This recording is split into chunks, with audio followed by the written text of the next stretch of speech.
Welcome, listener, to another episode of a Spam Humbug. This is episode 144 of the podcast. And you know what? We actually kind of managed to, again, stay on something resembling a topic. Not initially, at least. We kind of wandered over things like weather and air conditioning and skiing. Then we got to talking about Microsoft's xCloud and some of the hardware underpinning it, which gaming libraries it might draw titles from. The app just became available on Android, and so we don't quite know yet exactly what it's going to look like, but obviously xCloud does allow you to stream games down from the cloud, much like GeForce Now does as well. So it'll be interesting to see how Microsoft goes about implementing that and bringing it to all of our Android phones, at least for those of us who use Android. We talked about a few movies, Demolition Man, Highlander, Labyrinth, and then we got to talking about games in which Lord British appears, and in particular, games in which Lord British can be killed. Now, of course, Lord British, if you're not aware, is the monarch of the land of Britannia, first from the Ultima games, and then, of course, now he is the monarch of Novia, the setting of Shroud of the Avatar. But there's kind of been a running gag in many of the Ultima games. The first few Ultima games, you could kill him. He had just a lot of hit points. But at some point, Richard Garriott, because Lord British is his in-game persona, Richard Garriott decided that, he wanted Lord British to be invulnerable, which of course then meant that Ultima players found all sorts of innovative ways to exploit bugs or oversights in the game's code to kill the king. And eventually Origin just kind of picked up the joke and ran with it and started implementing increasingly convoluted ways that you could kill the king in different of their games. We talk a little bit about storytelling styles, Richard Garriott versus not, infrequent guest of the podcast, Dr. Cat. We talk about some of the ways that people play through games in not, shall we say, orthodox ways. Doug the Eagle Dragon's playthroughs and his style of breaking the game, but not to the point that it can't be passed, gets discussed at some length. Talk about engine issues and save file bloat and Shroud of the Avatar and some other crowdfunded projects. And then just right at the end, Halgraf Dragon has to ruin everything, and you'll find out how he does that. Of course, the podcast is now hosted on Anchor.fm. It's a newer, more social podcast hosting platform. You can download the Anchor app, like our podcast, favorite our podcast, share the podcast and its episodes with your social media circles. Please, all of that. Consider leaving us a review on iTunes, too. That adds to our visibility. You can find us, of course, at spamhumbug.com as well, and feel free to share articles from the site to your social media circles as well. As always, this episode of Spam Humbug is brought to you by our Patreon backers, patreon.com/ultimacodex. If you would like to join that crew, thank you to everyone who supports us and the Ultima Codex by that means. And especially a hearty thank you to our co-producers, Seth, Golden Flame, Chris, Dominic, Violation, Helgrove Gronk, Pascal, and Thorwan. Okay, I've blabbed enough, I think. Let's get on with the show.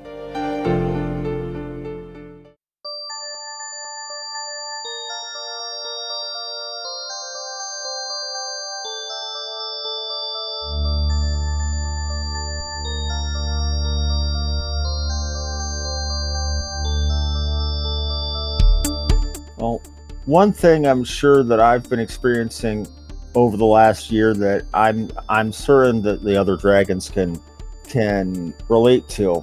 This has been a very good year for gaming. Well, with new games coming out like Animal Crossing, the new Doom, Cyberpunk in a couple of months. Hello? Oh, is there somebody there? Might be. Or has Craig just become fully sentient and decided to try and spoof us by copying WTF's voice? I think, if anything, Craig has been having API issues with Discord, so... You can't fool me, Craig! Referring to yourself in the third person like that? Well, Harmony Dragon thinks only the extremely arrogant or insane refer to themselves in the third person. Doom demands you just take back like those that, foolish words. Golden Flame shows up too, because why not? Hi, Golden Flame. How you doing? Hey. Did not expect to see you here tonight, so that's awesome. I'm just, sitting here melting, so why not? Oh, is it hot there? Yeah, it was 100 degrees today. Don't tell me. Florida? No, No, Bay he's on the Area, other coast. California. Sorry. Ah, the other coastland. Yeah. Yeah. But just as hot. California's decided to heat up for the weekend. Still not as bad as some other parts of the country right now, but... Well, it's true. I saw cirrus clouds for the first time in a few months the other day. Oh, yeah? Yeah, Is that- I always like seeing those because that means that it's really, really cold air, right? Those are ice crystal clouds and they're really, really high altitude. So winter's Are coming. you serious? Yeah, totally. Ba-da-ba-ba-da-ba-ba-wow. Yeah, this is where leave I now. insert the rim shot sound, but I don't have one of those, so I'll have to look for one. Yeah. But added in post. I mean, if you're going to string us along with multiples of that, we call that the cumulus effect. Oh. So you're Nice. saying we have a hurricane of weather-related puns here? Yeah, pretty much. I'm saying that our jokes belong in the cloud. That might be more of a flugelhorn. I don't know. Wah, wah, wah, wah. Exactly. Meanwhile, I was wondering why it felt chilly yet muggy here, and I realized, it's a 95% humidity here. Boy, You're you can keep that practically- too, thanks. You can keep breathing all the water. Yeah, thank God. That's one thing. It can be hot, it can be cool here, but the one thing it almost never is super humid. So, Oh, I'm out on the East Coast, so we don't always escape the humidity. yeah. I mean, I'm from the East Coast, so I can cope with it, but That doesn't make it fun. indeed. I'm from Alberta.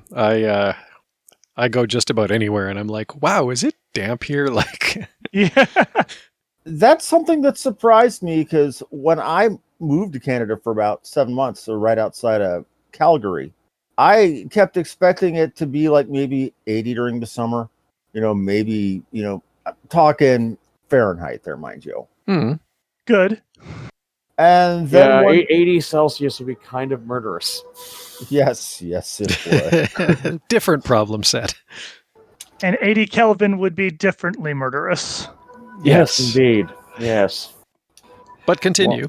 Well, one day I walked out the front door during the summer to go walk down to the store and realized, why did I feel like I'm walking in hell? Then I looked at a nearby thermometer and it was 40 Celsius out. Oh, yeah. Southern Alberta especially gets vicious, vicious summer temperatures.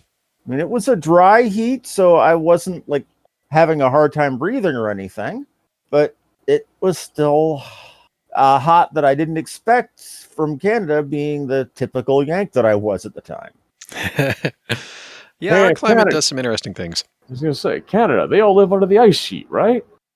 I kid you not. I came in to the Calgary International Airport. I forgot exactly what it's called. I think it's just called the Calgary International Airport. I find And- it amusing that Canada actually has the CIA.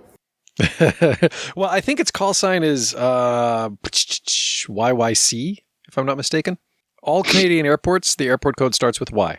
As in, why fly away from here? Pretty much.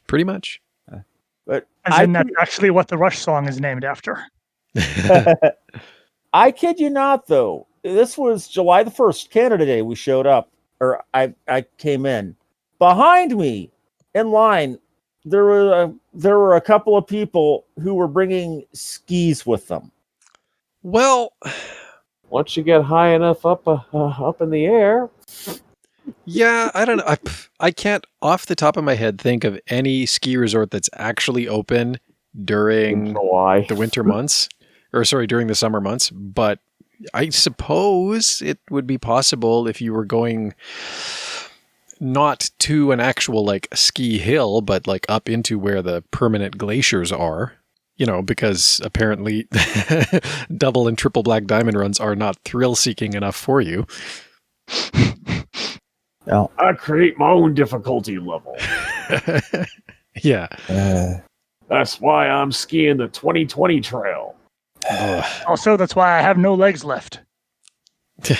Once you've skied down one cliff, what's the next one? Well, we're kind of at the risk. I was going to say something political, but we'll leave it there. Politics is everywhere, son. Just some of us don't have to acknowledge as much as others. See, maybe that's why people go skiing on the glacier, because that's like, there's nothing there except snow and ice. And eventually the rescuers, but usually about a day too late. There's nothing there but but increased odds of your inevitable death sooner. Yeah. Just somewhat hastened.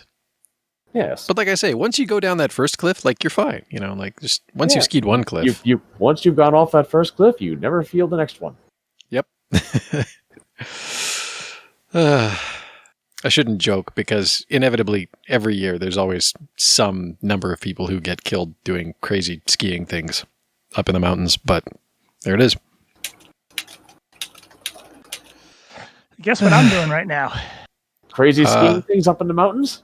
Well, sitting there Actually, sweating haven't in your gone underwear. skiing since I was like 11. Ah. That's still more skiing than I've done. I can trip and break every bone in my body falling down a mountain in regular shoes, much less skis. Thank you. You don't need wooden planks tied to your feet to make walking more difficult? But as far as people skiing on glaciers, I'm reminded of a quote by Albert Einstein. 2 things are infinite, the universe and human stupidity, and I'm not sure about the universe. Yeah. Don't trust everything you read on the internet. Abraham Lincoln. I like that one. That's always a fun one to see floating around. My goodness. It's not nearly that hot here. It's like, it was in the mid-20s today. So, that would be kind of that'd be in that 80s range, I think, if I do the conversion in my head well enough. Nice enough. Funnily enough, though, so we were getting roasted there kind of in the last couple of weeks of July. It was about as hot as it gets here in Edmonton, which is still that'll put you into the 90s easy on the Fahrenheit scale, into the 30s if you reckon it in centigrade. And we've been in this house for 8 years, and we've kind of figured out some tricks to somewhat passively cool the place down. But my wife finally decided, nope, I've had it. For my birthday, I would like actual proper air conditioning. Yeah. So that got installed literally today. Now you get into the debate of what constitutes proper air conditioning. Well, in this case, it's a carrier unit that got installed on the side of the house and is hooked up here to the furnace. So there you go. All right.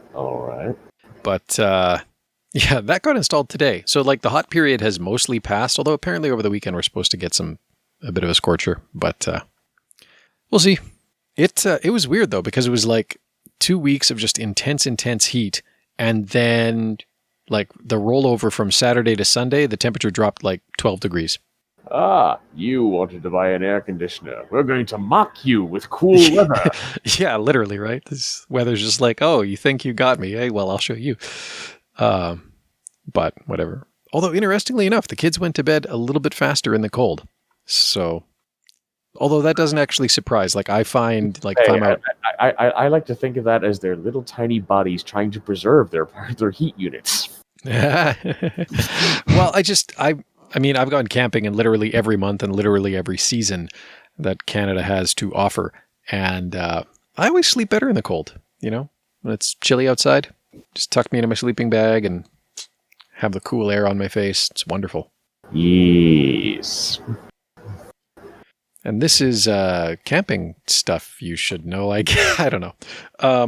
Of course, I put together the whole recording session because this was a night. Then all of a sudden it's oh, great. Now what are we going to talk about? Although I guess xCloud dropped unexpectedly today, which is Umbre is really excited about. And actually, so am I, for that matter. I'm waiting to see if any word on a proper PC client for it. Yeah, that is true. I mean, it'll be nice to stream things to my Android phone. I got to see if I can get my Steam controller to pair up with my phone. I believe it's possible, although I might have to actually do a firmware update on it. On the controller or on the phone? The Steam controller on the Steam controller. Yeah. Well, depending on the difference on the games in xCloud versus Game Pass for PC, because I heard that it's actually a streaming service that's streaming Xbox One games and not. Well, it seems to go in, okay, I don't know what their online library is yet. I haven't checked it out, but I did install the app today, and I've got to upgrade my my Game Pass subscription to get access to xCloud. But the app, for as little as I was able to do with it, informed me that I had two options. I could stream things from my Xbox, or I could stream things from xCloud, right? So it seems there's kind of two parts there. There's, the part where, if you have games on your Xbox, you can stream those to your phone. But then there's separate to that, evidently, an actual online library of titles that are available for streaming. Now, I don't know if that's going to work like, anything you'd have access to in Game Pass, you can stream, or whether it's going to be more like GeForce Now, where it has to be something you actually, own through the Xbox online infrastructure. I'm hoping for the former, because if it's the latter, that certainly limits its utility, right? Because it's, with Game Pass, you just pay that one fee a month, and you can download and play these games on your PC for as long as they are on Game Pass, right? Because, of course, there's sort of a rotation in the titles. At least for the third-party stuff. I don't think Microsoft rotates their own stuff out of the library. But if it's a case of where, I actually then have to click the buy button to stream a game via xCloud, then, that's not as appealing. Especially because GeForce Now can already connect to my Steam library and my Epic library, and I think they touch Ubisoft. I think they connect to Ubisoft as well. So, overall... I know the GOG connects to just about every single other game. Yes, Galaxy will show you your entire library across most of the major platforms, which is cool, right? But that's not a streaming service. That's just, sort of a library aggregation. Although that is handy. Given that I have unlimited data and given that I have a rather sweet system at the moment, the main appeal to me for xCloud is there's two. A, not having to actually download games, waiting for the time to download and such. And B, having access to a greater library than just what's on Game Pass for PC. Yeah. And if it is coming out of the Xbox library, that would be substantially more awesome, since not everything has made the jump over to the PC side. I don't know. It really depends. I guess it really depends on what they're...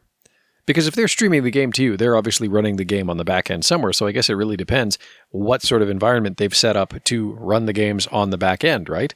I know if you have GeForce Now, then you're essentially getting a virtual machine that's got half of a 2070 Super or something like that allocated to it. So, a fairly ridiculous amount of graphics horsepower. Plus, whatever they're allocating for processor and memory. I don't know that much more about the infrastructure beyond what they're using for the graphics side. And, the nice thing about that is, if you want information of what's in an xCloud server blade, I found that. Oh, cool. Yeah. Drop a link. Ooh, well, let's see here what we have. Seems they are basically using Xbox One S consoles in server blades. You're coming in extremely robotic, by the way. Who, me? Yeah. Yeah, your voice was coming in all hacked up for a moment there. Well, it's a good thing I'm recording my audio separately from what Craig is also getting. So, but on that note, apparently Craig has been having, there's been some back and forth between the developer and the Discord API over, I've been following their channel, and apparently there's a fair number of API issues which are producing all kinds of audio wackiness. So if I sound a little bit robotic, that could be my connection speed. That could be Craig. I don't know. But whatever. I'm recording my audio independently. So I'll just overlay that and it'll be fine. If it comes in all choppy, that's Craig's, impersonate the humans software just taking a left. You found me out. I'm actually a robot. Yes, I know. And the world will know too soon. Well, yeah, we are publishing this episode at some point. Is this where I say this statement is false so I can make your brain explode? No. Unfortunately, he's got one of those triluminary computers. Yeah, I was going to say, I'm the trinary processor. Well, it's not true trinary, it's just that I can hold a metastate between 0 and 1. And somewhere in the depths, I thought I saw a 2. Yeah. Robot ghost stories. Ghost stories, horror stories. Someone shared a meme. Future I don't know if it Olympics. was you, Helgriff. Someone shared a meme on Facebook the other day where it was, the two guards, the one who always tells the truth and the one who always lies. And, of course, the wizard's trying to figure it out, and the barbarian just kills one of the guards and asks the other one if he's dead. I remember seeing. Yeah. This one's the liar. I remember seeing a similar comic where they had a third guard that says, "I'm the one who kills people for asking stupid logic questions." Ah. Well, see, the barbarian would get through that, too. It's not really a logic question when you just hack one to death and then ask the other guy if you just did that. I mean, Haley shoots one of them in the foot in Order of the Stick. I'm just taking the bash down the door approach a little more literally. Mm-hmm. It's the direct approach. I'm just gonna pick up the guard and bash him through the door. Well, actually, wasn't that was Demolition Man, right? It may have been. It's been a long time since I've seen Demolition Man, and because it's like Wesley Snipes is in the museum and he's looking at all the ancient weapons or whatever, or like the museum, and the museum curator walks up and is talking to him and is trying to explain how we've left all their violent ways behind, and he's looking at like all this tempered glass and he's like, "How much do you weigh?" It's like, "Well, I weigh good enough." Smashes the guy through the glass, gets the guns. Speaking of that movie of Demolition Man, something I never realized until after I had seen the second movie. The guy who played like the warden person in charge of the town was the same guy who played the warden in The Shawshank Redemption. Huh. Typecasting. Well, I mean, if you're good at a role. I was mostly just rolling my eyes at the blatant Taco Bell product placement. Now all restaurants are Taco Bell. And how they're literally on the, that whole scene where they were riding in the car singing food jingles. Can you? Yes. I think I'm beginning to be glad that I never saw the sequel. They made a sequel. There was a sequel? Maybe I conflated a point he was making earlier. Oh goodness. No. Sounds like what someone just looked something up and learned that there was a sequel. That's exactly what that is. But I promise only to use my powers for evil or my own amusement. Well, it could be worse. It's not like they're making a Bill and Ted sequel. Wait a minute. The internet is there for you, sir. The internet is there for you to support all of your nightmares. And will gladly remind you that not only did Highlander 2 exist, but they made an even worse sequel where the villain gained his powers by sleeping in the coffin of Genghis Khan for 1,000 years. It could be worse. As one it could does. Be I've seen something that actually, or a Highlander product that actually managed to trump Highlander 2. It's not hard. There were sequels. Right. Wasn't there a TV series? Yes. There was. And then there was the inevitable movie starring the movie Highlander and the TV series Highlander. Yes. And then the series itself had an end of series movie, Highlander the Source, where they did a pop version of Queen's Princes of the Universe. That sounds ugh. It sounds more crock to me, like as in a pair of shoes with a bunch of holes in them that smell bad. Also known as the plot of that movie, I'm sure. That just seems wrong. As it should. I mean, if I wanted like, pop numbers in the middle of my fantasy epics, I can watch The Labyrinth. Like, that's an option. Labyrinth's not a fantasy epic. Tell that to all my lady friends who swoon over David Bowie. No. Wrong kind of fantasy. Let us separate that effect from discussing of a fantasy epic, which Labyrinth is not. Okay, I mean, I can see the point. Still, I'm just saying, if I want pop numbers alongside my fantasy creatures and whatnot, I have options. Well, yes, if that's what you want, yes, you can go straight to Labyrinth and it will serve your purposes. I'm still partial to anything done by Henson, the Henson puppet or Muppet studio. Ah, yes. Another Walt Disney company. Yeah, well, now, yes, but Yeah. By the way, the answer to my previous question that got sidetracked by skis, updated to what I was just doing, was dying off in my first attempt to play through the Nox Archaeist beta. So you got killed by your own program. No, not mine. yeah, no, Nox he's doing the Dark Archaeist. Unknown. Nox Archaeist is Oh, right, the other retro project. I have so many retro projects I'm backing right now that they start to blur together when they shouldn't. I could also be launching the Scald beta. There is one thing. I'm following that one as well. Uh-huh. And Solasta. Regarding Nox Yep. Archaeus, there's one thing I want to know. Okay. Can you kill Lord British? I haven't met him yet. Because we all know he's in the game. Yep. But probably. I haven't gotten to him yet. And granted, since it's not an Origin game, it's up in the air. Yeah, there's no guarantee that there's a programmer on the team whose sole purpose in life is to program in a way, the sneaky way to kill Lord British in this game. Well, I've seen the devs get asked that question and they were coy. So I'm guessing there's a way, but I don't know what it is and I haven't tried to find it. Is there a way to kill Lord British in this game? And is it different from the way you'd kill anyone else in this game? Because that's an important clarifier. Is it some unnecessarily convoluted means of killing a person? Although, to be fair, Ultima 6 would also fail that task, because realistically, if I walk up to anybody sleeping in that game and hit them with the glass sword, they will die. Yes, it's true. Similarly, if I surround anybody in that game with powder kegs and blow all the powder kegs up, they will die. I will point out to the record that you're dealing with what I call a vampire problem. Any thing you do that will kill a vampire will also kill a not vampire. This is true. Except possibly depending on garlic. the version. And the version sunlight. You need a lot more sunlight. Yeah, with the exception of basic exposure to sunlight.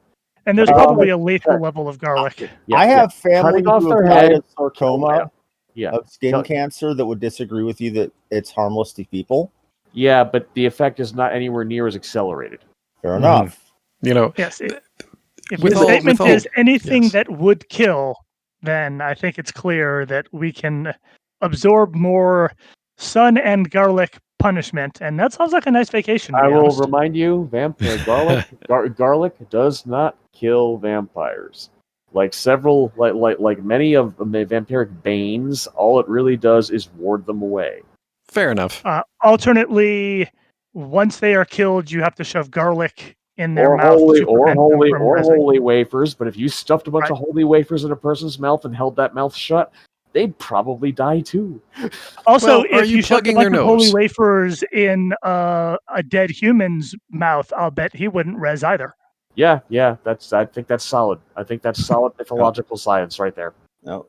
Going back to killing Lord British, though, I will give 7 extra credit for the simple fact that the ways that you could kill him there were specifically coded in rather than exploits or something that would kill somebody else. You actually got custom text for trying to use the black sword on Lord British. Oh, yes. I know. Well, I think U7 was the first one that did that, because before they actually honestly tried to keep Lord British genuinely invulnerable. And, you know, the one way that you kill him in edge cases. Yeah. Yeah. Like killing him in U6 with the glass sword while he's sleeping, well, that's just because of how the game handles NPCs while they're sleeping. Exactly. They're not actually the NPC. They're just... Yeah, sort of a reference object. They're a generic link. I mean, they were smart enough to link that to the character, so that if you killed the generic link, the character died, which is also why it became a vulnerability for Lord British in this state.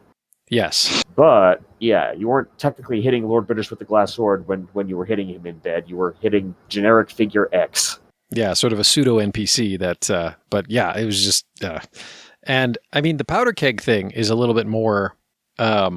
is a little bit less of a bug, but still, like, basically, you know, you're just dealing an overwhelming amount of simultaneous damage to the character, and I don't know if you're actually like overflowing a buffer, or if there is actually some like ceiling on hit points that he can't heal fast enough. However it works out, you can kill him with powder kegs if you have enough of them.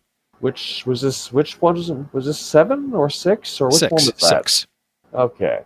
Yeah. 7, though, was when they started coding in actual ways to kill him. The black sword, the sign above the door. Yes, all of that had to be custom coded in. Yeah. Yeah. Yeah. And in 1, you could kill him. But like all the kings, he had like literally thousands of hit points, but if you had a phaser and were willing to dance around the castle long enough, you could manage it. I mean, sure, every garden creation was going to come down on your head, so you had to kill all them too, but if you had a phaser and enough time, you could take care of the guards also. You often had to do that anyway just to get away from killing Chuckles and getting the key and saving the princess. Well, yeah, technically you could, kill Chuckles, get the key, open the princess, and basically make a death run for the gate and hope you had enough hit points to survive. You could absolutely escape that way if the guards didn't fence you in entirely. That's what I usually did. But yeah, if you had enough hit points and a phaser, then you could just shoot them from like 3 squares away and then keep moving away from them and use like the obstacles and walls to catch them up to widen the distance between you and then go back to blasting them. Fair enough. I'll admit, sorry. After you. Okay.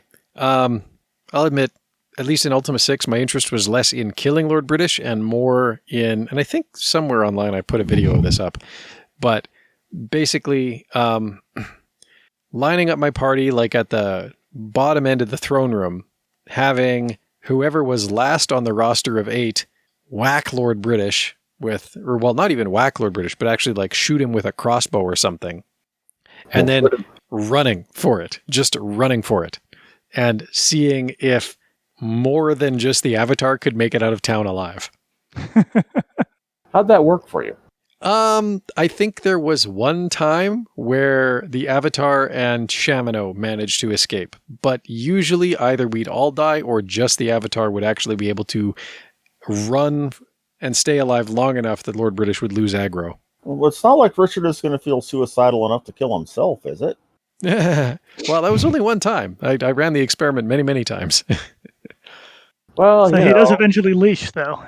He does. He loses aggro after a while, but usually you gotta like run straight south from the castle, cut over in front of the museum, run south towards, the boat docks and past. And by the time you get to like the guardhouses at the edge of town, he's usually given up the chase. You'll notice he doesn't manage to like tell the guards ahead of you, hey, him. Stop He's that bad man. No. They don't ever, they only yell like stop thief when you at the point of theft, not later on while you're running away. And similarly, he doesn't enlist the guards later on. Yeah, you'll notice he had a very precise path there, indicating just how many times he tried this endeavor. He's done this enough that the pattern is carved into his synapses. I feel like he gave it an introduction that led me to believe that was going to be the case. I have to ask a stupid question. I have a stupid answer. Let's see if they match. After you try something as mind-bogglingly stupid as actually trying to kill Lord British in a straight fight like that, and you get obviously Mongoled, do you get brought back to life as normal? Yes. Oh yes, you are resurrected in whatever the method is for when the Avatar dies in the game in question. What about the rest of the party? Do they like hold you as like, hey, why'd you try to kill the king? No, the games were never that delicate. In Ultima 7, depending on how you provoked matters, that might cause one or more party members to run away or quit or dialogue and quit your party. Well, but that's as close as you got to that effect. Yeah, like in U7, if you stole too much, there would be people who would quit and maybe even start attacking you. I think, too, if you overused the Black Sword and its ability to just kill people directly, sometimes your party would start wailing away at you. Interesting little differential. If you indulge criminally before getting the password to leave Trinsic, regardless of whether you've left Trinsic through other means, i.e. the blacksmith cheat room, the guards don't send you to jail. They just kill you. Well, nice of them. So yes, if you have not played along and invoked the ritual of copy protection satisfaction, it does not go well for you when you do something the guards don't approve of. All right, good to know. I did recently discover that it is actually possible to exit Lord British's castle without answering the coffee protection questions in U6. Yes, I managed this in the Commodore 64 version, actually, which tells you a lot about my endurance given how many times you had to swap discs in a dual drive system to play Ultima 6 on the Commodore. Yeah, there's a couple points in the moat where you can literally just like move yourself diagonally across the water. Yes, and that is in fact the way to do it. Yeah. Of course, this actually adds to the difficulty of the game rather significantly because you don't have the Orb of the Moons, you don't have free healing. So if anyone out there is... It's hard mode. It's definitely hard mode. Yeah, if you want to know how to play U6 in the brutally hard way, do that. Well, I enjoy going through Hithloth every time you have to go back to the gargoyles? Here's the way to play for you. True story. The first time I ever played U7, I never realized you were supposed to go through the whole quest line of, before or to find out where the Time Lord was before getting Lord British's Orb of the Moons, because I remember I just exhausted every discussion topic with him the first time I met him, and he gave me his orb. And one of the first things I did was I would just throw it down randomly, figuring out what location sent me where. I think I did that too, and I thought that it kind of more or less corresponded to the U6 chart, right? Like, because I remember in the Ultima 6 clue book, there was like a little chart of like, okay, so if you go one square up, it goes here, 2 squares up, it goes here. It and was like I think U7 chart, except the gargoyle locations had oddly enough been excised. Yeah, those didn't work anymore, but it was basically the same pattern. 6 had a whole bunch of extra places you could go. Yeah, but it was a 5x5 grid with you at the center. So basically, there were the 24 pattern. places. Yeah, but the pattern for the town moon gates was the new moon was in one direction, and then in a clockwise cycle around, it goes through the moon phases, and that corresponded to 7. It was the same pattern, clockwise through the moon phases. Yeah, if you dropped it 2 spaces away in a direct or direct diagonal or direct orthogonal line, you got to one of the town moon gates. Yeah. And then the intervening spaces were the shrines. The shrines, the castle of Lord British, and a couple of other oddballs. And gargoyle places. In U6, and then in U7. But the thing in U7, of course, was it was kind of tricky to figure out like what was 1 space versus 2 space. Because the in U6 the tiles were much more apparent. Much easier to pick out. Yes. I don't even remember. Like I haven't played 7 in a while. I didn't even remember that it went anywhere other than the moon gates and the one. Instead of going to the moon gate, you go to the Time Lord spot. I forgot. No, you could get around with it sort of in the same way. It's just, but why would you, right? Because like the moon gates themselves are so unpredictable. Half the times you walk into them and it just punches you in the face. Right. So, well, BlackRock generators. Yeah. I hate them. You hate them. We all hate them. Yeah. And once you get the magic carpet, why? Yes, the magic carpet, flying fortress / logistics solution. Yeah, exactly, right. Hey, look. Way to render the game unwinnable. Yeah. Oh, no. You could put 18 barrels in the back of that boy and 25 crates on the 2 long sides. You could turn it into a flying box fort. Yes. You could absolutely do that. And this meant you could OCD your equipment sorting to the nth degree. This is my barrel just for bandages. This is my barrel just for cloth. This is my barrel just for potions, just for gold nuggets, just for gems, just for serpent venom.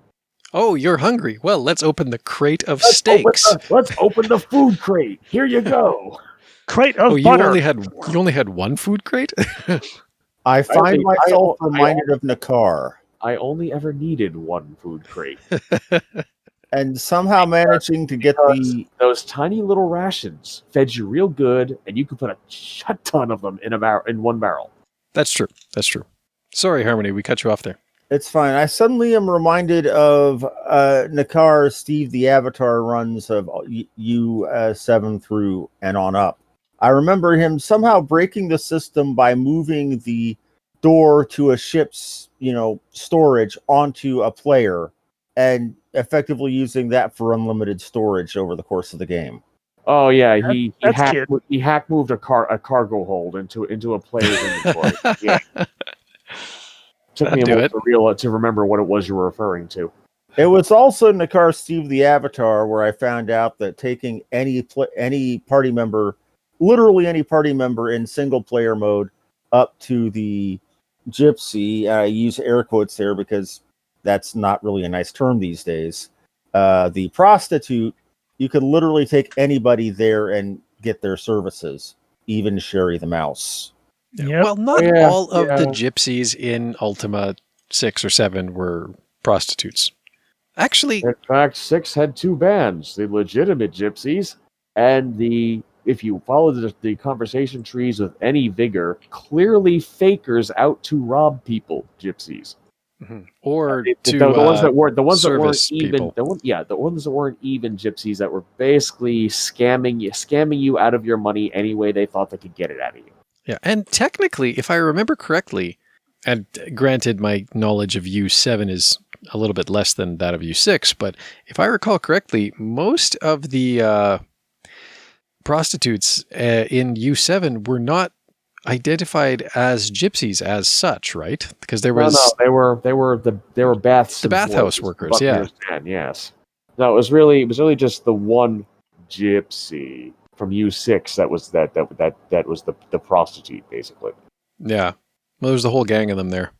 And yeah, they weren't particularly discriminating as to who their clients were. Well, neither were the employees of the baths, so there you go. Yeah, well, hey, a keyword's a keyword. The game logic doesn't care. That is just one of those things where they could have programmed in a test, but chose not to. Yeah, that's true too. Suppose if I ever have a chance to interview Richard Garriott about that again, I should ask him directly. Or maybe not. I don't know. I don't know. Can you endure the stories? Because yes, it's Richard, not Dr. Cat. Yes, I know. You say these words, and yet both of them are inveterate storytellers. It's just Dr. Cat just has a different delivery style, is the best way I can put it. Yeah, Dr. Cat has about a 5x modifier on length. That's the thing. Like, Richard tells a story, but he kind of has that rapid fire way of talking, and he tends to tell the story a little bit more succinctly. Dr. Cat rambles. Well, but the thing is, like, there's a difference between like rambling and Dr. Cat rambling, because Dr. Cat rambling is literally chock full of so much detail about every little side thing. And eventually you circle around back to the point, maybe if you're lucky. But, along the way, you have learned a hell of a lot about a hell of a lot of things. But I get the feeling Dr. Cat tells stories the way people think elves tell stories. I can see it. At great length, because, yes, we diverge into every side issue and explain them at length. And then, if you're lucky and you haven't fallen asleep because you failed the con save, you get back to where you started. We shall now have the excursus, from the digression, from the tangent. After all, we're elves. We can afford to spend 3 weeks just discussing this. Yes. Well, and at the same time, there's a bit of an Entish attitude there, too. Yes. And sorry, Harmony. Who was it that taught the Ents to speak? Ah, 'tis true. Ha ha. You have me there. Sorry, Harmony. Spoke at the same time as you. After the marketing for Soda, if it was between sitting down and listening to Richard tell a story and Dr. Cat, even if it might take a lot longer, I'd love to sit down, and I'd much prefer to sit down and listen to Dr. Cat. Or at least I'd find it more trustworthy.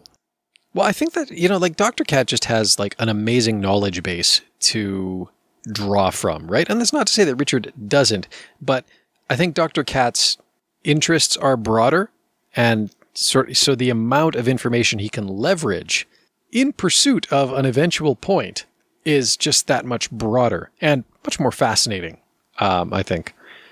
Chatting with Dr. Cat reminds me of, like, the first time I got a job as an engineering student, the first time I had a summer gig in an engineering role.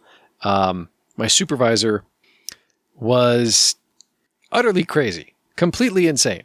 But he had eventually completed a computer engineering degree, but only at the outcome of about 20 odd years in university, nearly completing a variety of other degrees. And so it was quite possible that he could relate our predicament in getting a control system printer to connect serially to the network so that we could print to it. He could somehow like relate this to some obscure battle that Napoleon fought. It was just mind-blowing, like where he could draw connections from. It made sense at the time. I don't suppose I could recreate any of his, but listening to Dr. Cat reminds me of that greatly because, you'll be on one topic and then all of a sudden you're talking about Coney Island and somehow it relates and makes sense. Moving from topic to topic is kind of what we do, though. It is. It's kind of what this podcast has become. Actually, it's kind of where this podcast started too, because the first 2 or 3 episodes was literally, me going over a variety of interesting links that I didn't have time to post on the Codex. I'm just going to say it's called spam humbug. You didn't expect a certain amount of topic of drift just based on the nomenclature. Yeah, well, this is true. Now. I mean, the cheat code is one of the cheat code's primary functions is to create items that utterly act like other items. Drift that is true. Thin. Yep, edible gold nuggets. Those were always my favorite. For those of you who have no idea what the heck that means, in the Ultima games, certain of the Ultima games, Ultima 6, Ultima 7 had this as well. There was a cheat menu, and in Ultima 6, you access the cheat menu by saying spam, spam, spam, and humbug in that order to one character in particular. But within the menu, within the cheat menu, you could create items. And the items had... I'm probably going to fudge these terms a little bit, but basically there was like an item property and an item quality. So the property defined what the item looked like, and the quality defined what the item was. Maybe I have that reversed, but essentially the idea was that, you could create something that had the appearance of a gold nugget, but the was... properties of a magic sword. Yeah, or the properties of a side of mutton. Or the properties of a fireplace tile. Yes, exactly, so... So you could, in essence, make edible dirty diapers if you wanted to. If you wanted to, yeah. As long as there was a dirty diaper graphic in U6, you couldn't create new images. Oh, without without engaging in like some of Doug the Eagle's odd little U6 add-on projects. Right. Yeah, so I was you had thinking to use of U7 with the dirty diaper fighting. Right. Yeah, no. In U7, you could definitely create an edible diaper. In U6, edible gold nugget. Like I say, that was kind of a thing. Edible gold nuggets that work like food. Food that works like gold nuggets. Yep. And so on and so forth. And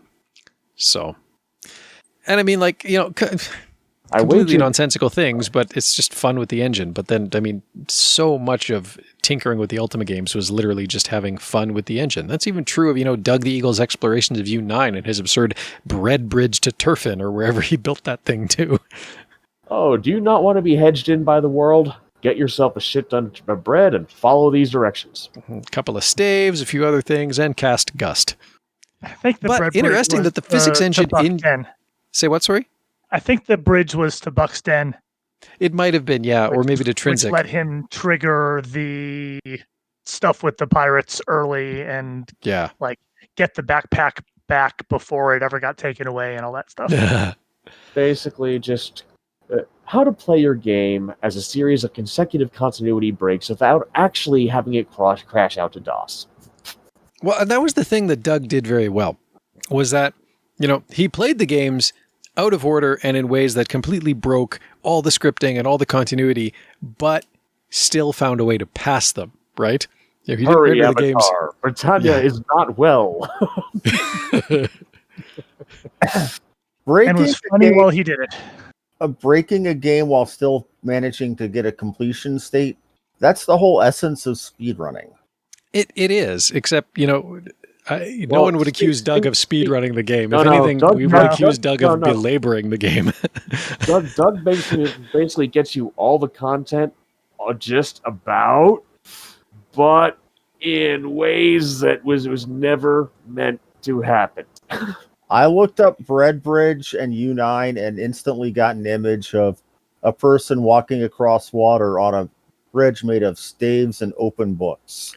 Yep. So basically, If you want to see the height, what I feel is the height of Doug's efforts, you need to look up Fear and Loathing in Serpent Isle. Oh, that is a good one. That is a good one. His Deus Ex ones are also classics, but I still feel I still like that one the best. Yes, Fear and Loathing in Serpent Isle is an amazing piece because I mean, granted, it is as much his writing style as the fact that he is doing absolutely horrible things with the game and its scripting engine, and still somehow managing to pass it.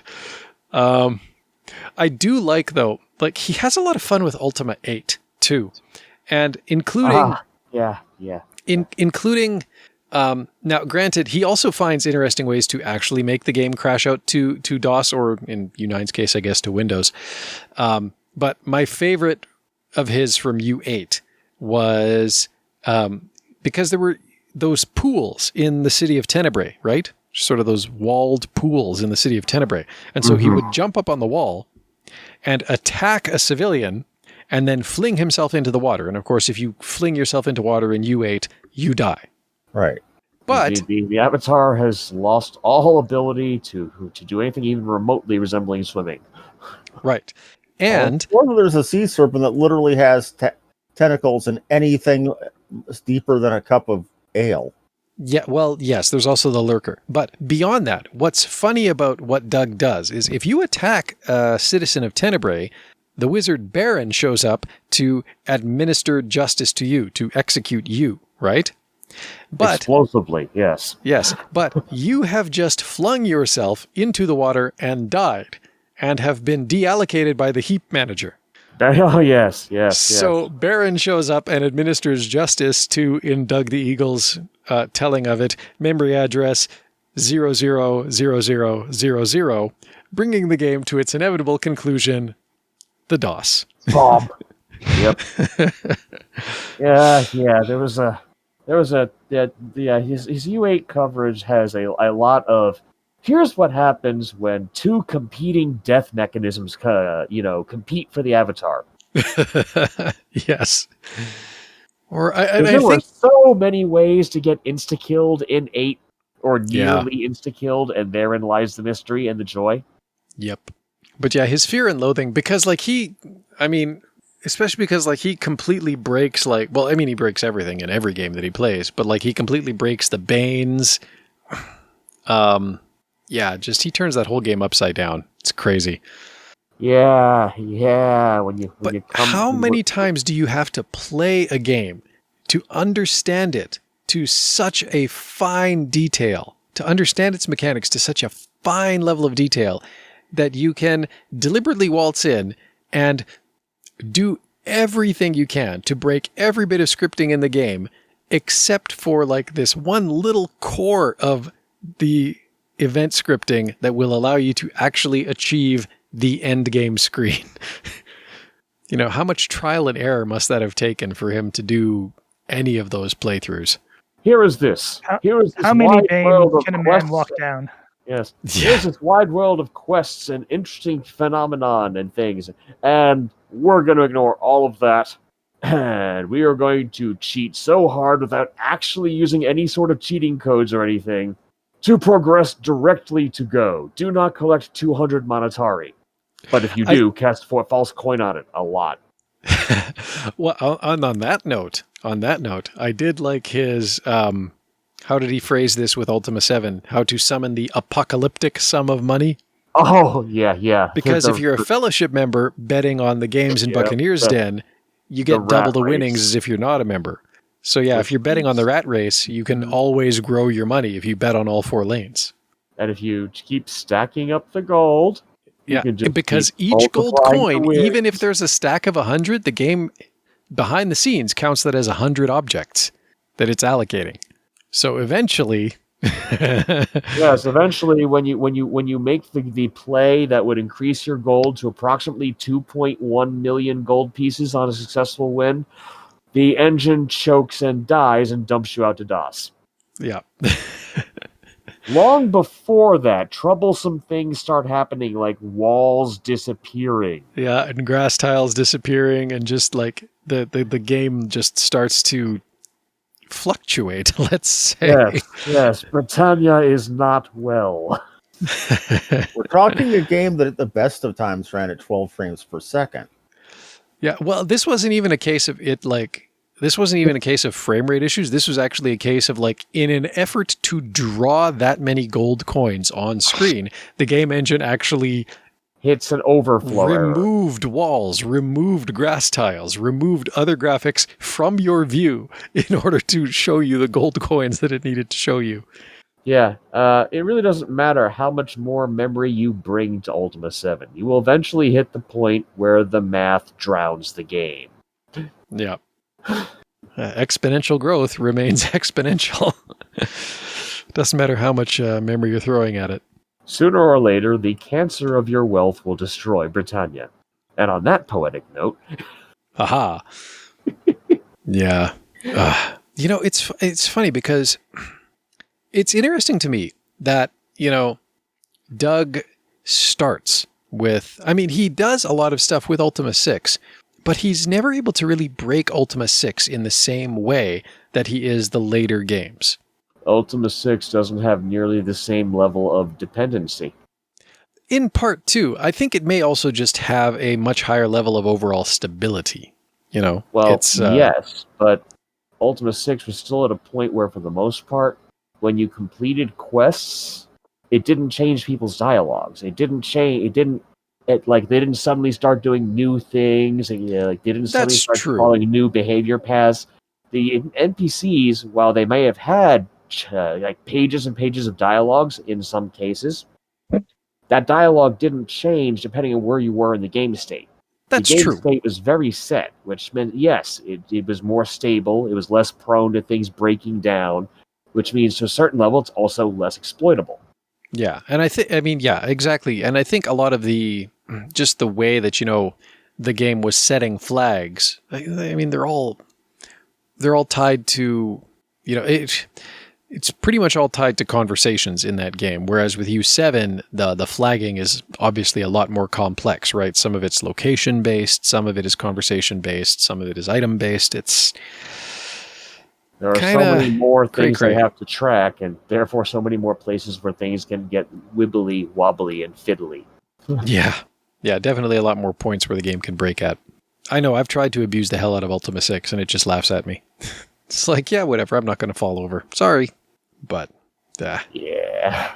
Though, it was... There's only once we entered the age of Armageddon that the game started falling apart. Well, okay, so here's this. Yeah, ponder that, eh? It's funny, weird. You know what? It was funny because I remember discovering the Ultima 7 cheat codes fairly early on and sharing it with my sisters. I have 3 sisters, and the 2 who are immediately younger than me also enjoyed playing Ultima 7 a great deal. My 3rd sister, I think she was probably a little too young to really get into it back when it was kind of the hot thing in our house. But what I remember was that we really got into this frame of mind where pursuing the plot of the game became at most a tertiary consideration. Maybe we would do it after we had exhausted all other opportunities in the game.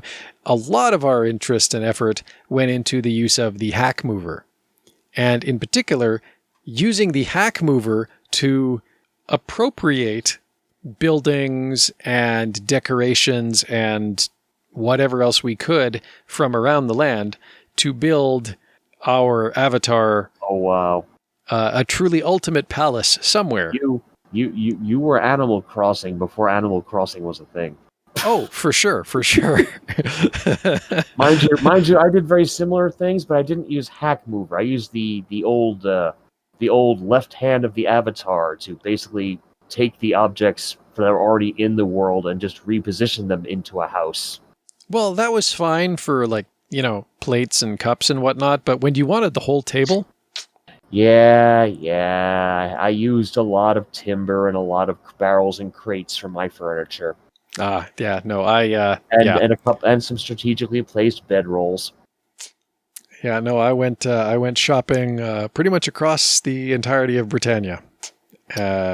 It's So, smart. It's smart to shop S-Mart. yeah. Sounds like you were shopping at Crates and Barrels. Yeah, well, Cracker Barrel. Feel free to let that one sink in. Being that I live in Florida, I thought a Cracker Barrel was my family reunion. well, Different crackers, or are they? I think the last time I was at a Cracker Barrel was in Wyoming. Anyway, I remember though that at some point, and this is what has always amused me about like Doug the Eagle's apocalyptic sums of money and his description of how the world starts faltering well before the game crashes, was my sisters and I reallocated so much stuff from around Britannia to our palace for the Avatar that I remember distinctly observing similar glitches. You know, just trying to like walk around the property, and it's like, hey, wasn't there grass there a minute ago? I will point out I eventually had this problem even with my Cracker Barrel method. You gave enough items object permanence and moved them from their default locations, the problem would eventually start occurring. Yep. And I mean, to be fair, it was the fact that the objects were permanent and honestly, like that caused havoc for Ultima 9 as well, right? Like I remember talking with Bill Randolph about this, but you know, you think of something like a barrel in Ultima 9, right? You have a 3D object that represents a barrel and you can move it around and fine, cool. It's Ultima. You expect to be able to move a barrel around, but you can hit the barrel with your sword and you can break the barrel. So now you've turned one 3D object into 3 or more. And you can do this multiple times throughout, you know, a fairly limited area of the game, let alone, you know, across the entire breadth of the continent in the game. So the manipulability of objects and the permanence of objects were huge issues for even something like save states in that game, right? Because of course you have to note the position of every single object. That has to be captured in a save state. And then it has to be able to be replayed into the game again correctly from the save state when you reload the next time. Absolutely why save file sizes got so bloated the further you got into the game. Yeah. The Elder Scrolls games had the same problem. In Oblivion, like, yes, there's hundreds and hundreds of quests. Resultingly, as you complete more and more of them and explore more and more sites, your save files get larger and larger and larger. And eventually, again, regardless of how powerful your machine is, it starts taking longer and longer and longer to reload your saves because so much data has to be tracked. Yep. Compare turns taking longer and longer as you go through pretty much name any civilization game.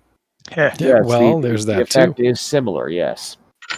Especially ones that don't have Fog of War, or when you have a civilization expanded far enough, you don't need it because you cover most of the world. It is true. Yes, the old worlds were huge. Not because their programmers were necessarily great geniuses, but because with a static state world, it takes a lot less size to have in memory and resources to have that huge world. Very true. No, that can't be it. It just means that, you know, the later games all suck and the worlds were so much bigger and better but no. Well, that's one. I'm sorry, go ahead. No. Okay. That's one thing that I remember people complaining about when Skyrim came out was this world is so small. Daggerfall and Oblivion were so much larger. I'm thinking, yeah, and anything that was not the the very small section of preset dungeons was all randomized. You know, big worlds don't count if they're procedurally generated each and every single time. Well, I mean, it's not that they don't count, but you know, like it's the trade-off, right? Yeah. Ultimately, procedurally generated or not, I personally feel that the procedurally generated issue is actually a tangent to the core decision here. Basically, whether you're going to be able to have a really large world or not is going to depend a lot on whether your world is mostly single state or if you're building a world that has a lot more interaction, a lot more stuff that it constantly needs to track to maintain consistency. If you want that blessed consistency of a persistent world, yeah, it's going to come with trade-offs that you're not going to be able to have if you permit yourself what is essentially a primarily single state world. Exactly. If the minute you allow any kind of dynamism into the world at all, whether that's the locations of objects, whether that's dialogues that shift based on certain flags being set or not set, whether that, whatever the case may be, as you add dynamism to a game world, you're just adding to the number of variables and states that you need to track. And well, guess what? I mean, somewhere the price has to be paid. Yeah, you got to save that somewhere. You can keep it in memory while you're playing the game, but the minute you exit, that's got to be saved somewhere static, right? Somewhere non-volatile. Or you need some really interesting justification for why it resets at that point. Yeah, or that. And outside of, say, a game based extensively on time travel, which is really just a cheat where you have multiple single world states. Well, you could use Crowfall's excuse for it, right? Where, the worlds basically are, you're just sort of a single essence that keeps getting incarnated into a series of worlds that are within the last hours of their apocalyptic demise. And sure, that works once or twice, but it's not really sustainable in the long run. Well, I don't know. Crowfall's going into beta, and apparently it's a darn fine game for those who play it. It's not really my scene because it's very PvP heavy, but...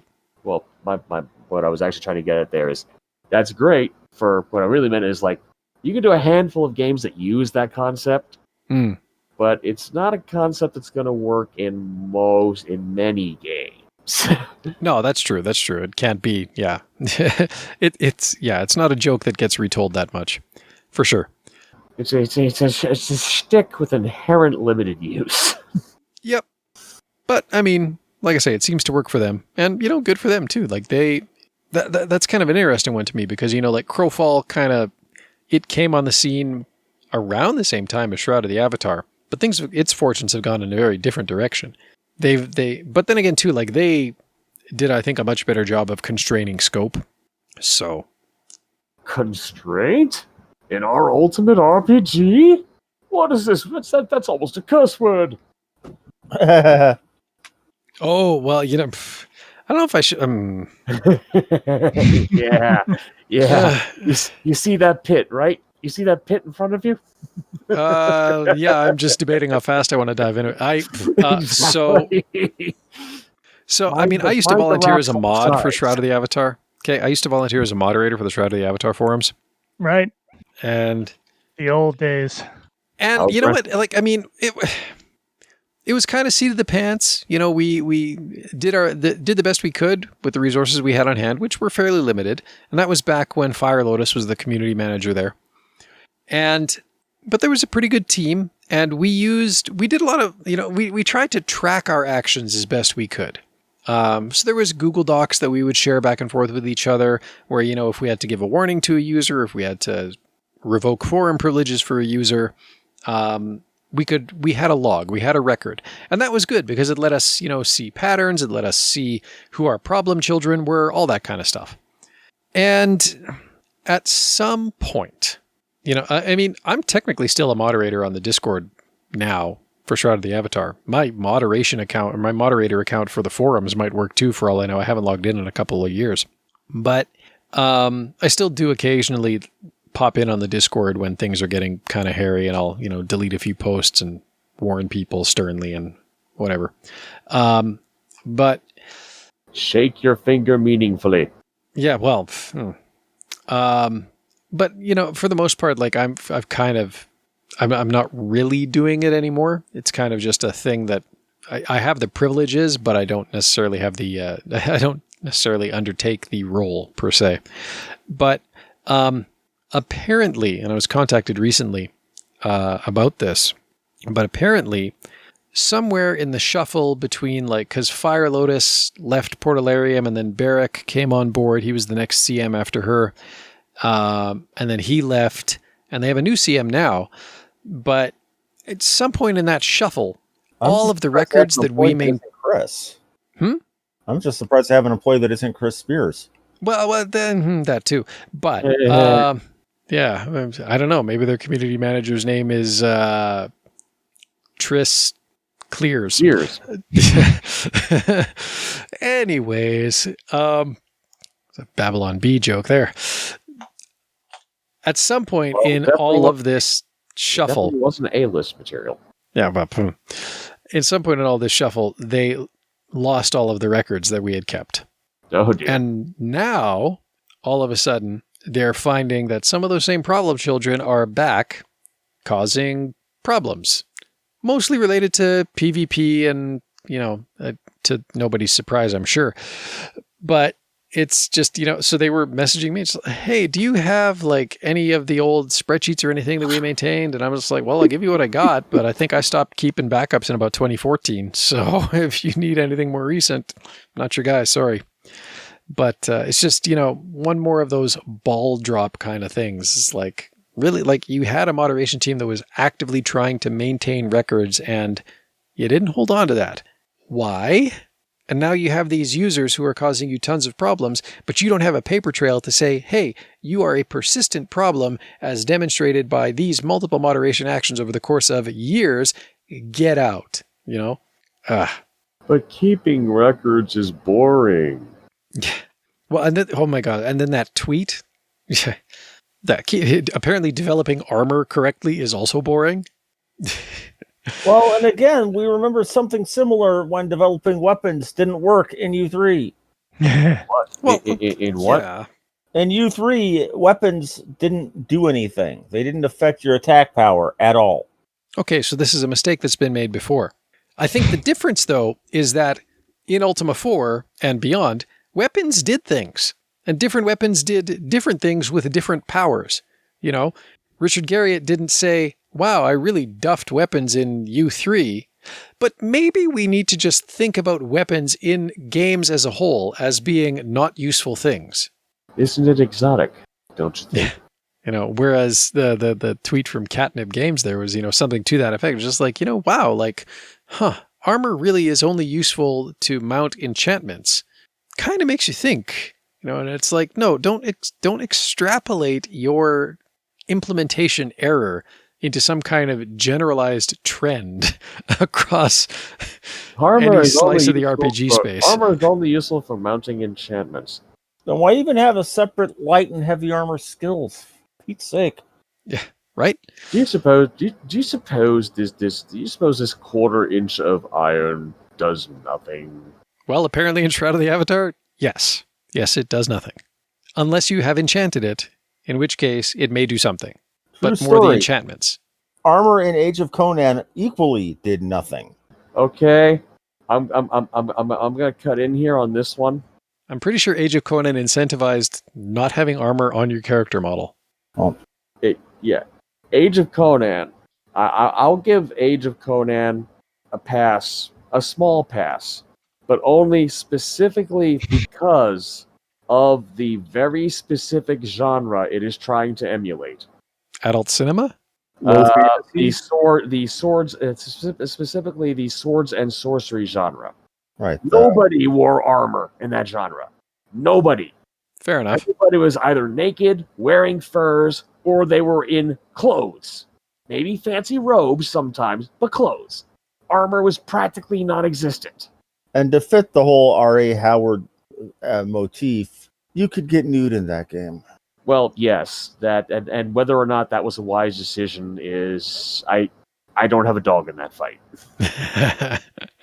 Nor I. I mean, these are modern gamers in an online setting, so probably not wise. Because, teabagging is bad enough in Halo. Yeah, well. Yeah. Like I said, I don't have a dog in this fight. I'd really like it to stay that way. It could get worse. It can always be worse, but that doesn't make it good. Not only did you have nudity in Conan Exiles, the survival Conan game, but there were sliders. Well, yes. And apparently Cyberpunk is going to have sliders for damn near everything.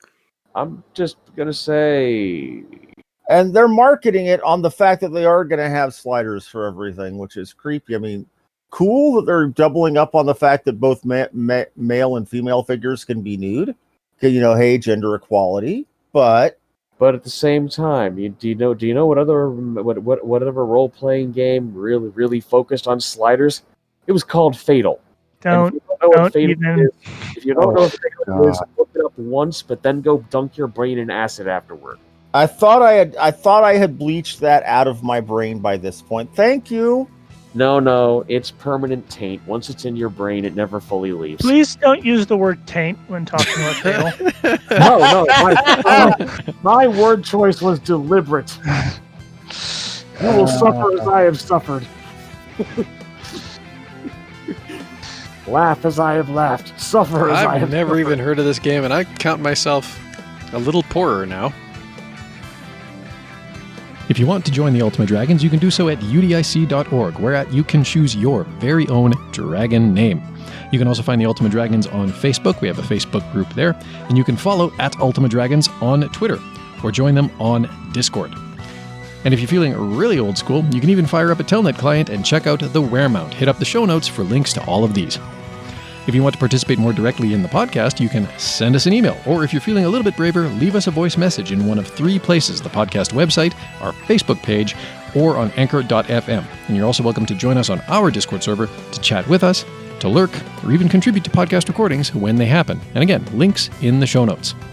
If you'd like to support Spam Humbug, you can do so at patreon.com/ultimacodex, where for as little as $1 a month, you can get access to episodes the day before they go live to the general public. You'll also get access to behind-the-scenes audio when we have some to share, and possibly other interesting content. But we also welcome your moral support. You can like the Ultima series on Facebook, follow @UltimaCodex on Twitter, or leave the podcast a review on iTunes. And you're also welcome to share our episodes with your friends and social media circles.